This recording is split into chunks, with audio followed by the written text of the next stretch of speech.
तो आज आपका बहुत बहुत स्वागत है हमारे इस यूट्यूब चैनल में। तो चैनल पे नए आए तो चैनल को लाइक सब्सक्राइब और शेयर करो। इसके साथ ही चैनल का बेल आइकन का बटन दबा दीजिए ताकि आपको रेगुलर नोटिफिकेशन मिल सके। तो दोस्तों आज हम टू द प्रोग्राम में लेके आए पर एक नए चैप्टर के बारे में। तो दोस्तों आज हम टू द प्रोग्राम में पढ़ेंगे पर्यावरण और प्राकृतिक संसाधन।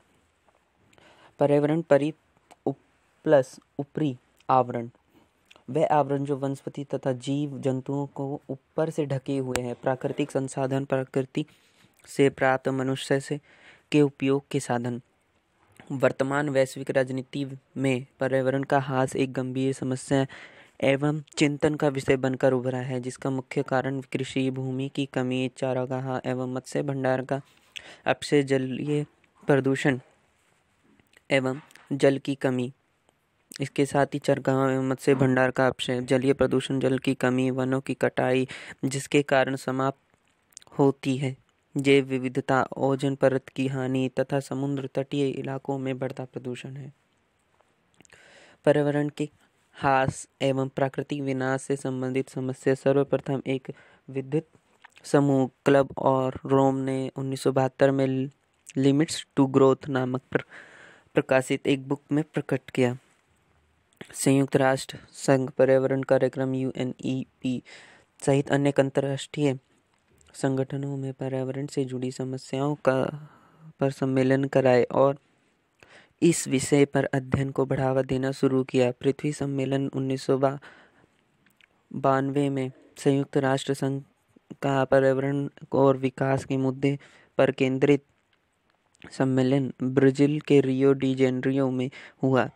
इसे पृथ्वी सम्मेलन अथवा रियो सम्मेलन भी कहा जाता है। पृथ्वी सम्मेलन में उत्तरी गोलार्ध विकसित देशों की चिंता का मुख्य विषय जहां ओजोन परत का क्षय एवं वैश्विक ताप था, वहीं दक्षिणी गोलार्ध विकासशील देशों की चिंता का मुख्य विषय यह था कि अपना विकास तथा पर्यावरण सुरक्षा के बीच संतुलन कैसे स्थापित किया जाए। रियो सम्मेलन के विकास में कुछ तौर तरीके सुझाए गए जिसके एजेंडा 21 कहा गया। इसके अंतर्गत टिकाऊ विकास की प्रक्रिया ऐसी ही हो, पर्यावरण को कोई क्षति ना पहुंचाए तथा आने वाली पीढ़ियों के लिए भी संसाधन बचे रहे। साझी संपदा उन संसाधनों को कहते हैं जिन पर किसी एक का नहीं बल्कि पूरे समुदाय का अधिकार होता है, जिसे संयुक्त परिवार का चूल्हा, चरगाह, मैदान, कुआं या नदी। इसी तरह विश्व के कुछ हिस्से में जिन पर किसी एक देश का अधिकार नहीं है बल्कि उनका प्रबंधन साझे तौर पर अंतर्राष्ट्रीय समुदाय द्वारा किया जाता है, इन्हें वैश्विक संपदा या मानवता की साझी विरासत कहा जाता है। इसमें पृथ्वी का वायुमंडल, अंटार्कटिका, समुद्री सतह और बाहरी आंतरिक शामिल है। इस दिशा में कुछ महत्वपूर्ण समझौते जैसे अंटार्कटिका संधि, मार्टियल न्याचार और अंटार्कटिका पर्यावरणीय न्याचार 1991 में हो चुके हैं। वैश्विक साझी संपदा की सुरक्षा को लेकर भी विकसित एवं विकासशील देशों का मत भिन्न है। विकसित देश इसकी सुरक्षा की जिम्मेदारी सभी देशों में बराबर बांटने के पक्ष में है, परंतु विकासशील देशों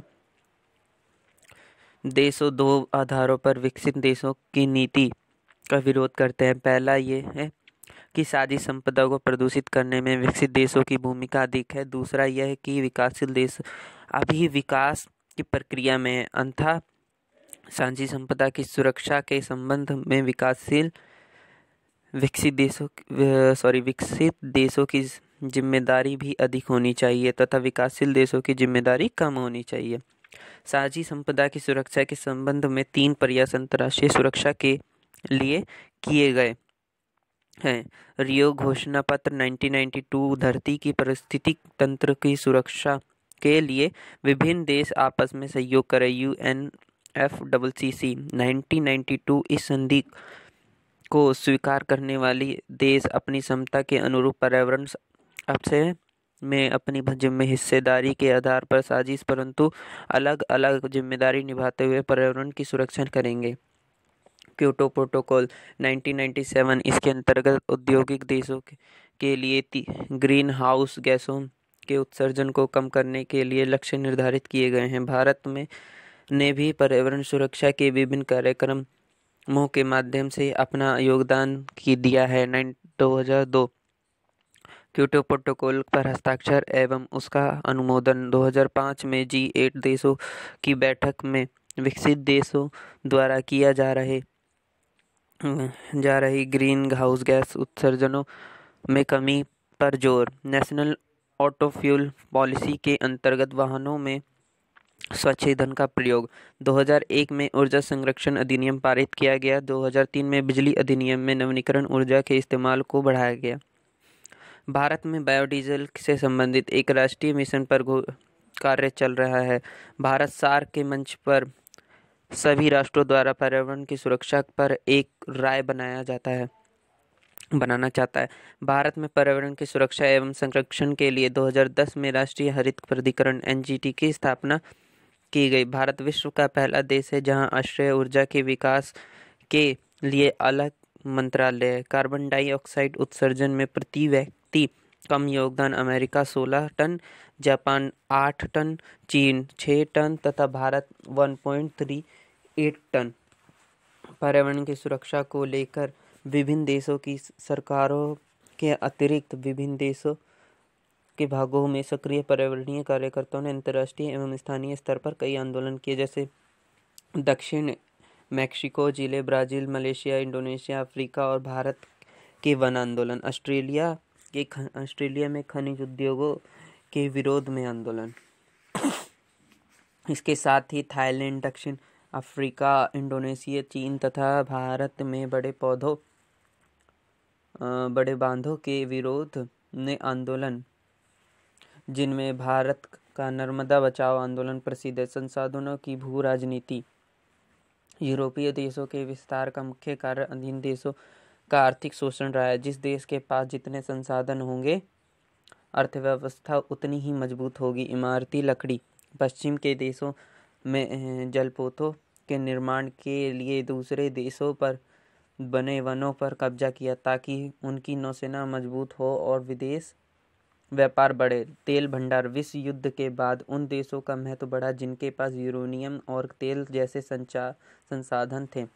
विकसित देशों ने तेल के निर्बाध आपूर्ति के लिए समुद्री मार्गों पर सेना तैनात की।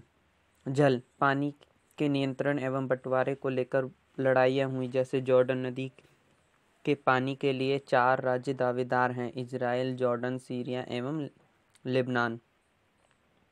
मूलवासी। संयुक्त राष्ट्र संघ ने 1982 में ऐसे लोगों को मूलवासी बताया जो मौजूदा देश में बहुत दिनों से रहते चले आ रहे हैं तथा बाद में दूसरी संस्कृति या जातियों ने उन्हें अपने अधीन बना लिया है। भारत में मूलवासी के लिए जनजाति या आदिवासी शब्द का प्रयोग किया जाता है। 1975 में मूलवासी का संगठन world council of indigenous people बना। मूलवासियों की मुख्य मांग यह है कि इन्हें अपनी स्वतंत्र पहचान रखने वाला समुदाय माना जाए। दूसरी, आज़ादी के बाद से चली आ रही परियोजनाओं के कारण इनके विस्थापन एवं विकास की समस्याओं पर भी ध्यान दिया जाए। तो दोस्तों, चैनल पे नए आए तो चैनल को लाइक, सब्सक्राइब और शेयर कर देना। इसके साथ ही बेल आइकन का बटन दबा दो ताकि आपको रेगुलर नोटिफिकेशन मिल सके। तो दोस्तों, आज हमने बहुत ही इंपॉर्टेंट चैप्टर पढ़ा पर्यावरण का, ये जो कि हाल ही में एग्जामों में पूछा जा सकता है इस चैप्टर में से कुछ भी। तो दोस्तों, आशा करता हूँ कि मेरी ये वीडियो आपको अच्छी लगी होगी। तो चैनल पे नए आए हो तो चैनल को लाइक, सब्सक्राइब और शेयर कर दो। इसके साथ ही बेल आइकन का बटन दबा दीजिए ताकि आपको रेगुलर नोटिफिकेशन मिल सके। तब तक के लिए फिर अगली वीडियो में मिलेंगे एक नए चैप्टर के साथ टू द प्रोग्राम में। तब तक के लिए जय हिंद, जय भारत।